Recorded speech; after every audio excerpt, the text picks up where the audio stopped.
समाज जो ठरवल ते आम्ही करणार आहे. 29ला महाराष्ट्रातल्या समाजाची बैठक घेऊन ठरवणार आहेत काय करायचं आहे. मी पुन्हा पुन्हा आजही या सांगलीच्या नगरीतून सांगतो मुख्यमंत्री दोन्ही उपमुख्यमंत्र्याला की राजकारणाकडं आम्हाला नाही जायचं, मलाही नाही जायचं, माझ्या समाजाला नाही जायचं. आहेत त्या मागण्या द्या, त्या पूर्ण त्याची अंमलबजावणी करा. सगळेश्वरीची अंमलबजावणी करणं मराठा आणि कुणबी एकच आहे, 83 क्रमांकाला आहे. मराठ्यांची पोटजात कुणबी म्हणून तुम्हाला फक्त शासन निर्णय करायचा, हे करणं खूप साधी सोपी गोष्ट आहे. तुम्ही करणार नसाल तर आमचा नाविलाज आहे. आमच्या पुढं पर्याय नाही, कोणी पण पर्याय सांगा आम्हाला. आज आम्ही 12 महिने होत आहे, आता 11.5 महिने झाले, जवळपास 29 तारखेला 12 महिने होतात. लगातार करोडो मराठ्यांचं आंदोलन सुरू आहे. यापेक्षा काय शांततेनं आंदोलन करायचं आणि किती दिवस? 1-2 दिवस केलं ठीक आहे, म्हणू शकतो आपण. 1-2 दिवस केलं, 8 दिवस केलं, पुन्हा थांबले, पुन्हा 2 महिन्यानं केलं. आम्ही सलग सातत्यानं करतो. मग इतकं शांततेचं आंदोलन करोडो लोक करत असेल, तुम्हाला कळणारच नसलं तर मराठ्यांपुढं पर्याय काय? तर देणारं केंद्र जे आहे ते सत्तेकडं गेल्याशिवाय पर्याय नाही, आणि देणारं गोरगरिबांना बनवल्याशिवाय पर्याय नाही. शेवटी आमचा नाविलाज आहे. त्यांना समजून घ्यायचं, त्यांनी घ्यावं. पण एकदा जर मराठ्याने ठरवलं उभं राहायचं तर एकही सीट कोणाचंच निवडू येऊ देणार नाहीत मराठी. याप्रमाणे तुम्ही छगन भुजबळांना विरोध केलेला आहे. छगन भुजबळ हे अजित पवारांच्या गटातलेच आहेत, पण अजित पवारांना सुद्धा तुमचा विरोध असणार आहे का?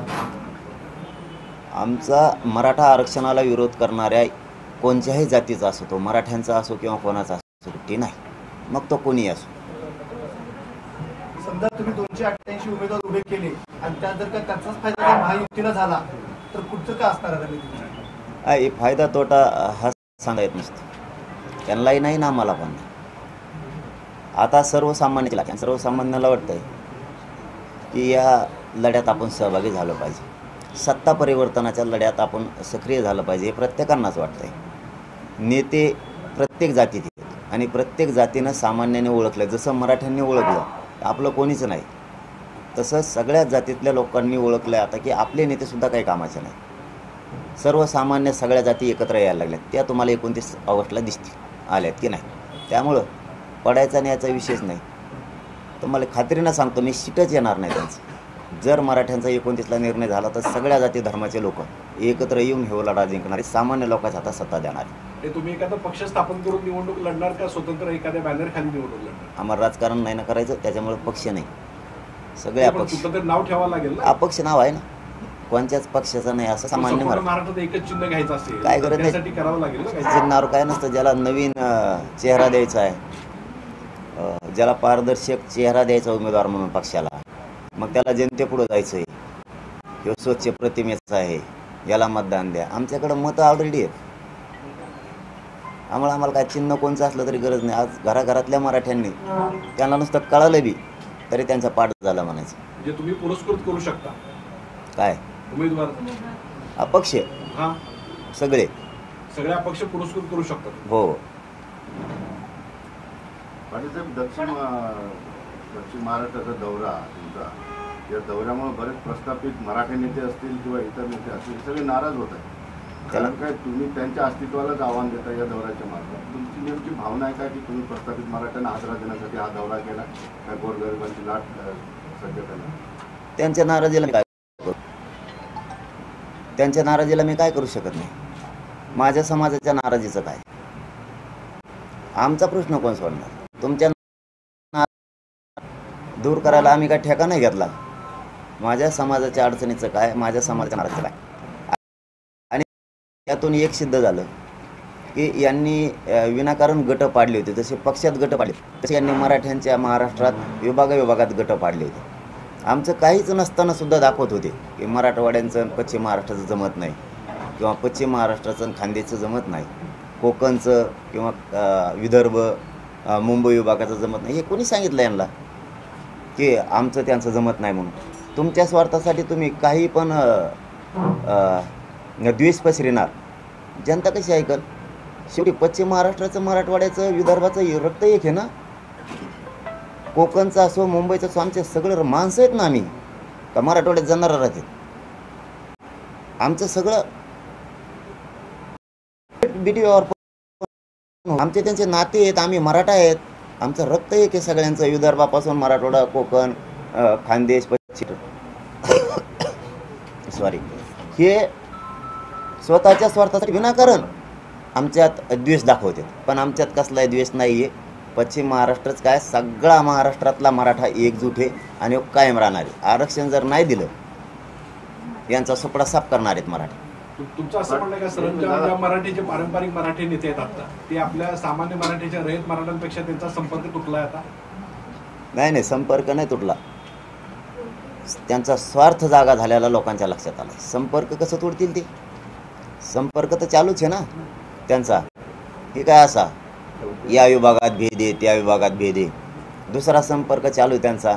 EWS त्यांनीच रद्द केलं, सांगतेत आंदोलनानं केलं. आंदोलनाच्या हाती ते EWS रद्द करणं म्हणजे यांचा द्वेष पसरणं सुरूच आहे. परंतु जनता नाही का त्यांचा? कुठल्याच पक्षातल्या नेत्याच्या पाठीमागे राहू शकत नाही, कारण त्यांनी मुलं नुसते शिकवायसाठी शिकवलेले नाही आहेत. STची पाटी वाचायला आली पाहिजे म्हणून नाही शिकवलेली. प्रत्येकाचं स्वप्न आहे ते अधिकारी झालं पाहिजे, होत नाही. आणि ज्या पक्षाला आपण निवडून दिलं त्याच पक्षातले नेते मराठा आरक्षणाला विरोध करायले. पक्षातला सुद्धा मराठा आता कमी व्हायला लागला आणि जातीच्या आणि मुलाच्या बाजूने उभा राहिला. पाटील शेतामध्ये दारे धरणार असेल किंवा गुरं चालणार असेल हे सुद्धा आता स्वप्न पाहू लागलाय, मी आमदार होऊ शकतो. याच्याकडे कसं पाहता? नाही, ते काय चालू असतं त्याचं काय असतं, इच्छुक असली पाहिजेत असं थोडं कोणी बघतंय. मला त्यांनीच बघावं का? मग जाणारा मागच्याने का बघू नाही का? झोपडीत राहणाऱ्याने काय स्वप्न बघायचं नाही का? काय एखाद्याच्या बिल्डिंग समोर काम करणाऱ्या वॉचमॅननं बघायचं नाही काय? आताचे नेते ते पूर्वी दाढीच धरत होते, नंतर दारा धरायला लागले, असा विषय आहे. आपण हे नाही ना धरणार, हे नाही धरणार. हे फक्त समाजासाठी काम करणारे लोक आहेत.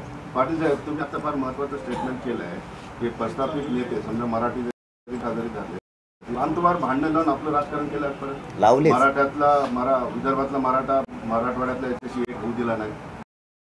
हे राजकारणाच्या फायद्यासाठी समाजाची विभागणी झालेली नाही. राजकारणी विनाकारण केली. द्वेष, पश्चिम महाराष्ट्रातले लोक एक होत नाहीत अशी बातमी पेरायची. विदर्भातले एक होत, मराठवाड्यातली एक होत नाहीत, मुंबईत एक होत नाहीत. मी मुंबईत पण सभा घेतल्या. कोकणातली एक होत नाहीत, खानदेशमधली एक होत नाही. हे फक्त यांनी गैरसमज पसरायचा आणि यांचं राजकारण करायचं यांनी. मग तुम्ही जर एक होत नाही तर तुमचे सीटं कसं काय देता? मग समजा मराठवाडा जर तुमच्या मागं नाही तर सीटं कसं का उभं करता? किंवा पश्चिम महाराष्ट्र तुमच्या पाठीशी नाही किंवा द्वेष आहे दोन्ही विभागात तर का उभा करता? विदर्भामध्ये का उभा करता तुम्ही? खानदेशमध्ये का? हे बघा, असं काहीच नाही आहे. यांची राजकारण करण्याची पद्धत ही फक्त दाखवायचं आणि आपली सीटं निवडून आणून आपला पक्ष आणि नेता चालवायचा. कारण यांनी खूप खाल्लेलं आहे. का दाबायची असली सत्तेत राहावं लागतं. यांची ही शाळा. पण आमच्यात कुठंच द्वेष नाही आहे, कुठंच. ना पश्चिम महाराष्ट्र ना मराठवाडा. आम्ही बांधा शेजारी असल्यासारखे, अखंड महाराष्ट्र आहे. इथं कसा भेद दाखवू शकता तुम्ही? राज्य चालवणारे आणि तुम्हीच भेद दाखवणार. आमच्या कोणची सत्ता चालवते यांची यांनाच मेळ लागत नाही. पण याच्यामध्ये तुमच्या आंदोलनाची यश समजता का की राज्यातील संबंध मराठा समाज आता एक व्हायला, नेते सोडून किंवा विभागातील जे काही वाद होते ते सोडून मराठा समाज सगळं एकत्रित झाला, हे तुमच्या आंदोलनाची यश आहे? आंदोलनाच्या यशापेक्षा मला असं वाटतं की समाजच आता हुशार झाला. त्यांच्या लक्षात आलं की आता मुलं मोठे की पक्ष मोठा, आपली जात मोठी का तो नेता मोठा, हे घराघरातल्या मराठ्यांच्या लक्षात आलं. मग तो व्यवसाय करणारा मराठा असू द्या, नोकरी करणारा असू द्या, तुम्ही शेतीत काम करणारा असू द्या किंवा मजूर असू द्या, सगळ्यांची एक गोष्ट लक्षात आली की आता आपला मुलगा आणि आपली जातच बरी मोठी केलेली बरी. नसता जर आपली जात आणि मुलगा संपला तर यांच्या पक्षाला नेत्याला डोक्यावर घेऊन फिरून उपयोग काय? म्हणून हे महाराष्ट्र एकत्र आलं. आता बघा तुम्ही, सांगलीचंच उदाहरण जर घेतलं तर काल सांगलीमध्ये मुसळधार पावसात लोक उभा होते. मी माझ्या 11-11.5 महिन्यात बघितलेलं हे पहिला विषय.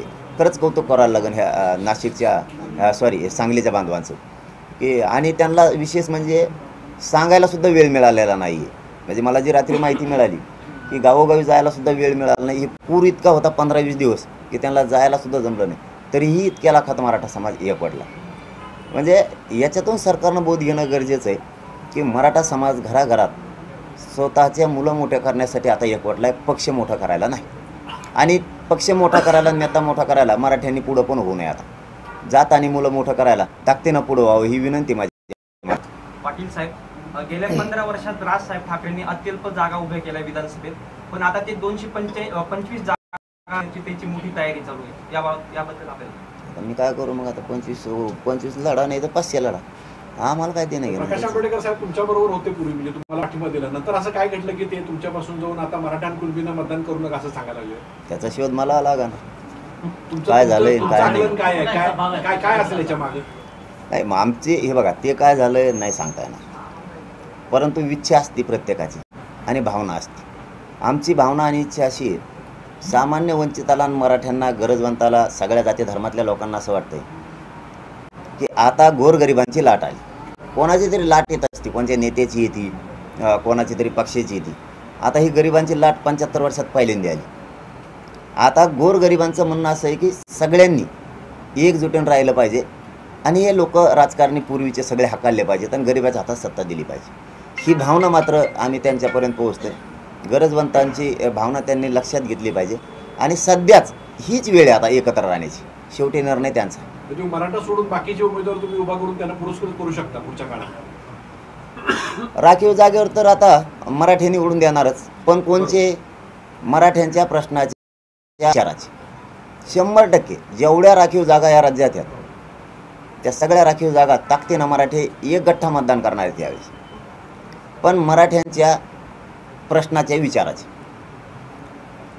पाटील, पश्चिम महाराष्ट्रातल्या या शांततेला एवढ्या प्रभावी होत आहेत, याच्याकडे सरकारनं लक्ष दिलंय का? आणि तुम्हाला काही 2 दिवसात कॉल वगैरे काही आलाय का सरकारचा? काही बोलणं झालंय का? कॉल आला नाही आला तर मी थोडा थांबत असतो, कारण मला माझा समाज मोठा आहे. आलेला कॉल माझ्यासाठी महत्त्वाचा नाही. माझ्यासाठी घोषणा महत्त्वाची नाही, त्याची कृती महत्त्वाची, अंमलबजावणी महत्त्वाची. आज 11 महिने झालेत, नुसते निर्णय निघालेत आणि त्याची अंमलबजावणी कधी करायची? आता मुलीला मोफत शिक्षण केलं, फीस घ्यायला सुरुवात केली. किती खोटारडेपणा! 10% कायदा केला ECBC आरक्षणाचा, समाजाचा विरोध असतानाही EWS रद्द केलं. हे किती खोटारडेपणा आहे! का रद्द केलं तुम्ही EWS? ते तर केलंच ज्या पोरांनी 10% देण्याच्या अगोदर 10% आरक्षण EWS त्यांच्या अर्ध रद्द करायचं काम सुरू केलं सरकारनं. म्हणजे किती पाप डोक्यावर घ्यायला लागले. 10% आरक्षण दिल्याच्या नंतर काही महिने आचारसंहिता पण होती आणि काही दिवस त्यांच्या महसूल विभागाचे आंदोलनं पण होती. त्या 2-3 महिन्याच्या काळात EWSचे प्रमाणपत्र पोरांनी काढले होते, तेही रद्द केले. म्हणजे पोरांचे ग्राउंड झाले, ॲडमिशन आहेत, इतक्या जीवनाशी जवळ आले त्यांच्या भविष्याशी, आणि जीवनाशी सरकारनं इतकं खेळणं अजिबात चांगलं नाही. तरीही सरकार 10% बळच देऊन EWSसुद्धा रद्द केलं. आमचं असं म्हणणं होतं त्यांना की तुम्ही जे पोरांनी EWSमधून अर्ज केलेत ते रद्द नका करू, ते रद्द करू नका, कारण 10% तुम्हाला मागितलेलं नाही. दिलं आहे आता तुम्ही तर ठीक आहे, दिलं आहे तर 3 राऊंडमध्येच व्हॅलिडिटी द्या म्हणते. 3 राऊंडमध्ये, कारण जातीवादी अधिकारी आहेत, काही जाणून बुजून देत नाही. इलेक्शनचं सर्व्हर डाऊन असतं. अनेक सरकार काहीतरी खोड घालून ठेवतं आहे, कारण 26 तारखेला त्यांनी एक शासन निर्णय केला, कारण व्हॅलिडिटी वेगळी करा, जात प्रमाणपत्र वेगळं करा, क्रिमिलेअर वेगळं करा. यामुळं पुन्हा पोरं अडचणीत आली. मग त्यांना 6 महिन्याची मुदत आम्ही कुणबी प्रमाणपत्रासाठी आणि ECBCसाठी वाढून द्या म्हणून सांगितलं होतं. त्यांनी फक्त ECBCसाठी वाढून दिली. म्हणजे कुणबीचे जे प्रमाणपत्र निघालेत पुन्हा पोरांवरती त्या अन्यायच केला. म्हणजे असले उलटे कामं करत आहे. आमचं असं म्हणणं आहे सरकारला की EWS, ECBC आणि OBC तिन्ही ऑप्शन खुले ठेवा. एक कोणताही विद्यार्थी घेईल, कारण चूक तुमची आमची नाही. 10% आम्ही मागितलं नव्हतं. एक ऑप्शन ठेवा, एक पण ठेवा, आणि व्हॅलिडिटीची त्याला ECBCची आणि EWSची 6 महिने व्हॅलिडिटी, त्याला प्रमाणपत्र देण्यासाठी 6 महिन्याची मुदत वाढ द्या. त्यांनी फक्त एकालाच दिली, दोन्हीला द्या असं आमचं त्यांच्याकडे म्हणणं आहे. पाटील साहेब, पश्चिम महाराष्ट्राच्या दौऱ्यात वक्तव्यात आता गरिबांची लाट काय आहे, गरिबांची लाट खरंच पुढच्या काळामध्ये बदल महाराष्ट्रात घडेल, आणि तुम्हाला काय वाटतं की आताची गरिबीची लाट आली? कोणतीही लाट थोपवता येते, थांबवता पाहिजे, आणि त्यांच्याकडे तेवढं यंत्रणा नाही, तेवढा पैसासुद्धा आहे. कोणतीही लाट थांबवता येते, पण मराठ्यांची किंवा सामान्य जनतेची लाट कोणालाच नाही थांबवते. तिथं ना पैसा चालतो ना तुमच्या यंत्रणा चालतात. जशी की माझ्या मागे यंत्रणा लावली, माझ्या मागे SIT लावली, गरिबाच्या लाटीपुढं मराठ्यांच्या लाटीपुढं ती टिकू शकत नाही. काल देवेंद्र फडणवीसांनी गेवराई तालुक्यातल्या जातीवादी PIला माझ्या घराला नोटीस चिटकायला लावली. आता त्या PIला त्याचं काय कमवायचं मला माहीत नाही. पालकमंत्र्याला त्याच्यातून काय बीडच्या पाठ थोपटून घ्यायची हेही मला माहीत नाही. आणि फडणवीसांना त्यातून काय मिळणार आहे हेही मला माहीत नाही. आणि अशा किती का माझ्या घराला नोटिसा चिटकवल्या. मी मराठ्यांच्या आंदोलनापासून लांब जात नाही. कारण ही लाट आता कोणाला नाही थांबत. तुम्ही त्या केसनं थांबत नाही, तुमच्या धमक्यांना थांबत नाही. देवेंद्र फडणवीसांनी 5-7 अभियान त्याला नाव दिले, त्याचे 5-7 तुकड्या तयार केल्या. ते खरं षडयंत्र आहे, ते सापळ आहे, ते टाकलेलं जाळं आहे आंदोलनावरती, मराठ्यांच्या माझ्यावरती. 5-7 गट तयार केलेत आणि ते चारही बाजून आता आंदोलन करतात. कोणी आंदोलन करतंय, कोणी रॅल्या काढायला लागलंय, कोणी पत्रकार परिषदा घेतंय, काही मराठ्यांचे समन्वय फोडलेत, काही मराठ्यांच्या संघटना फोडल्यात. आणि याच्यातून त्यांना ही लाट थांबवायची, पण ही लाट थांबत नाही. माझं उलट आव्हान आहे मराठा समाजाला, तुमचं समाजाचं किंवा तुमचं माझं किंवा कोणाचं पटत नसेल तर घरात झोपा. कारण मराठ्यांना आणि मराठ्यांच्या आरक्षणाला विरोध करायची ही वेळ नाही. आता बळ समाजाला देण्याची गरज आहे, पक्षाला किंवा सत्ताधाऱ्यांना बळ देण्याची ही वेळ नाही आहे. आज मराठ्यांचे लेकरं आक्रोश करायला लागले. आपली मागणी OBC आरक्षणातून आहे. आज पोरं जगवायचे पडलेत, त्यांचे भविष्य घडायचे पडलेत. आज मुलांच्या बाजूने उभा राहा. पक्ष एखाद्या वेळेस आमिष दाखवेल, त्या आमिषानं तुमचं घर चलन, पण माझ्या करोडो मराठ्यांचं घर नाही चालणार. करोडो मराठ्यांना काय मिळेल याच्यासाठी प्रयत्न करा. तुम्हाला एखाद्या दिवस विचारलं नसेल, तुम्हाला कोणी आंदोलनात बोलवलं नसेल, तुम्ही मनाने येऊन उभा राहा. तुमचं योगदान समाज कधीच विसरणार नाही. आणि तुम्हाला जास्तीचाच काही वाटत असेल तुम्ही येऊ नका, परंतु मराठ्यांच्या अन्न औषधाचं काम करू नका. ही मराठा समाजाच्या जे सरकारच्या हाताला लागले त्यांना विनंती.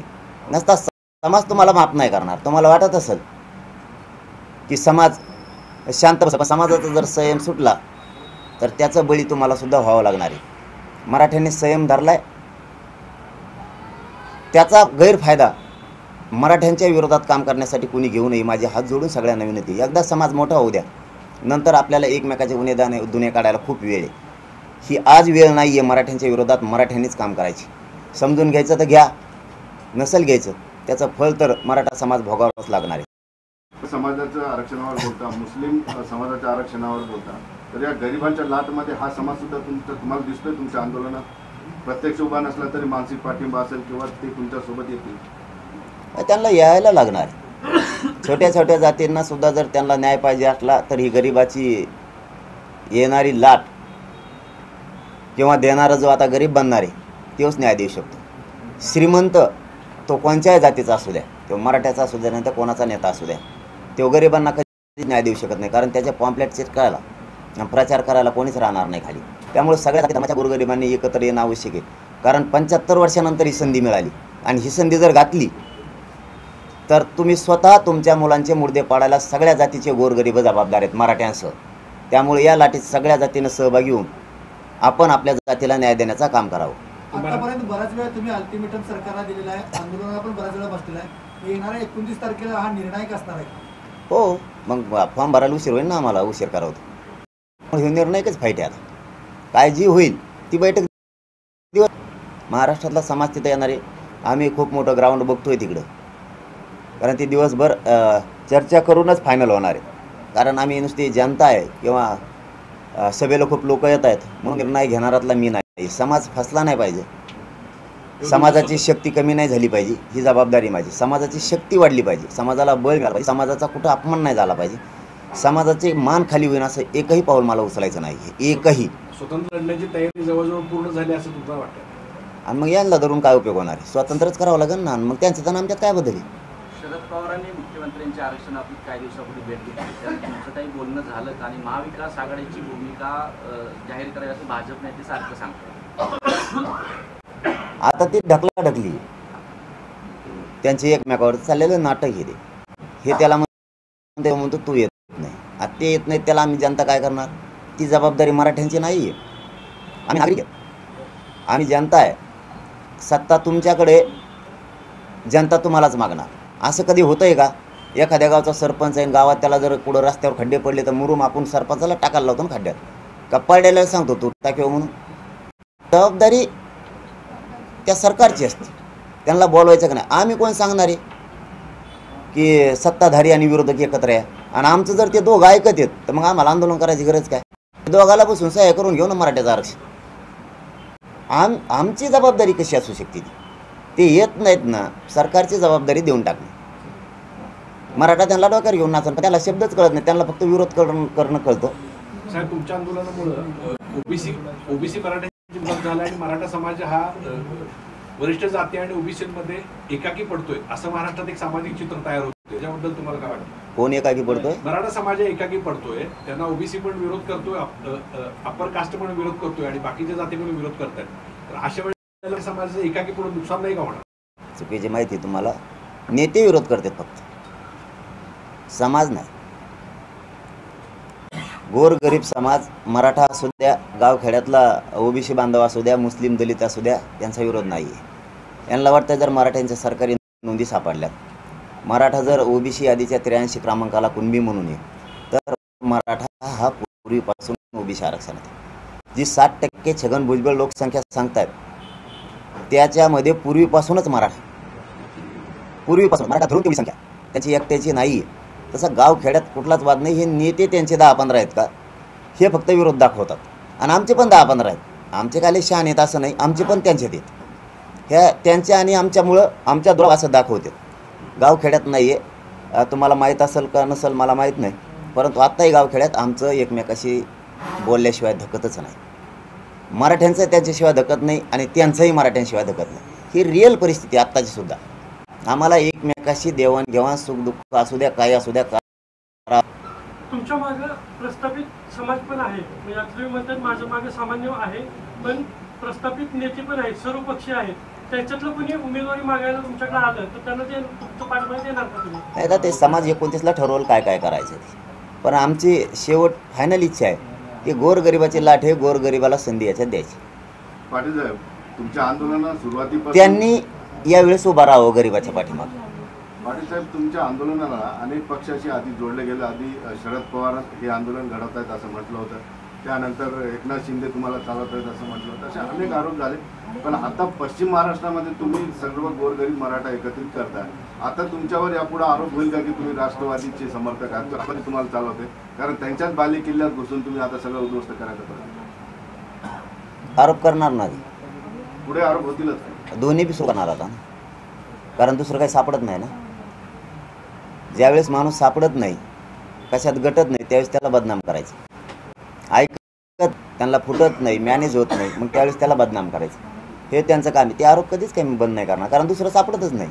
पण मीडियाच्या बांधवाला उत्तरं मिळाले की त्यांनी तुमच्याकडेच प्रश्न विचारलेले आहेत आणि त्यामुळे तुम्हाला उत्तरं मिळालेली आहेत. आता त्यांच्याकडे नेताच नाही राहिला मी त्याचा आहे म्हणायला.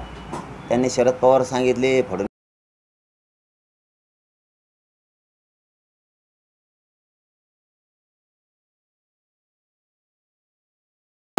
इथं फक्त जनता मालक आहे माझा, बाकी कोणी नाही. आणि खरंच सांगायचं ठरलं ना, कोणी जर पाठीशी असला ना, आंदोलन चालवता येत नाही. साहेब, प्रकाश आंबेडकर, छगन भुजबळ आणि राज ठाकरे जे बोलत आहेत त्यांचं एक सुरू आहे, तर या सगळ्यांचं बोलवतं धनी एकच आहे असं वाटतं तुम्हाला? सागर बंगला.